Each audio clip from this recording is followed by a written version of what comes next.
Good morning and happy Sunday. There's a kind of loneliness that doesn't come from being rejected. It actually comes from you changing. You adjust something in your life, and instead of feeling proud, you notice the room feels different. Your phone isn't lighting up the same way, and you can't remember deciding for that to change. Here's today's question. Why do I feel lonely even though I'm doing what's best for me? Thank you for sending that in. A lot of people are carrying this question quietly because it feels ungrateful to even admit. And underneath it, there's usually another thought.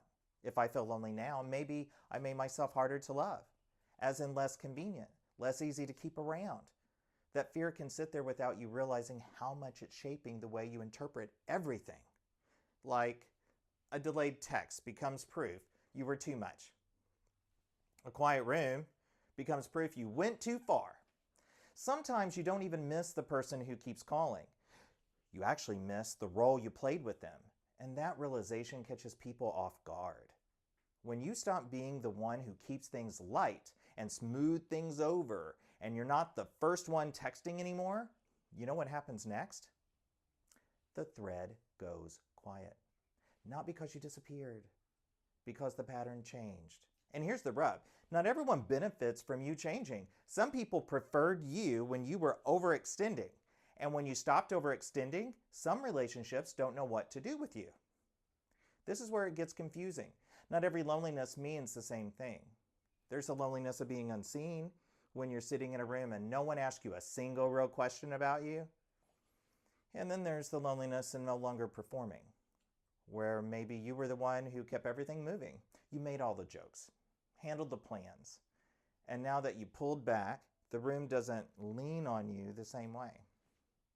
This is the real part people don't share on social media, the in-between. This is the kind of thing we talk about with ridiculously real mental health, not the highlight reel. The part where you're proud of your growth and uncomfortable all at the same time. When you change, you fill the gap before your life starts fitting differently. Most people don't expect that. They expect relief. I didn't understand this at first either. And so if this is happening to you, it doesn't mean you made a mistake. It means you're adjusting to not carrying everything. When you don't rush to smooth the loneliness over, your body slows down. That's often the first time you let a feeling sit without immediately trying to shrink it, meaning you don't rush to apologize or you don't shrink your needs. Isn't that something worth paying attention to? And then you start noticing the difference between missing chaos and missing connection. You're not actually missing drama, you're missing how familiar it felt. Sometimes there's a lot of fear underneath all of this that sounds like, what if nothing consistent grows here? What if the phone stays quiet and no one notices me?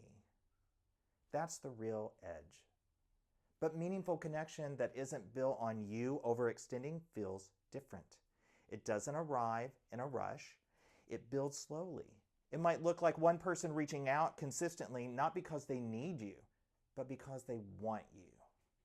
So when the phone is quieter or the room feels different, that doesn't automatically mean you made a mistake or that you're being selfish.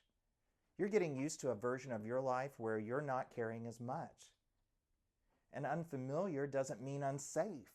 It usually just means you haven't lived in it yet. Thank you for this question. If you want to share your question, you can email me at drshannon@kfvs12.com. And always remember, you are worth it. Lean into being the best version of yourself, one small step at a time. Happy Sunday.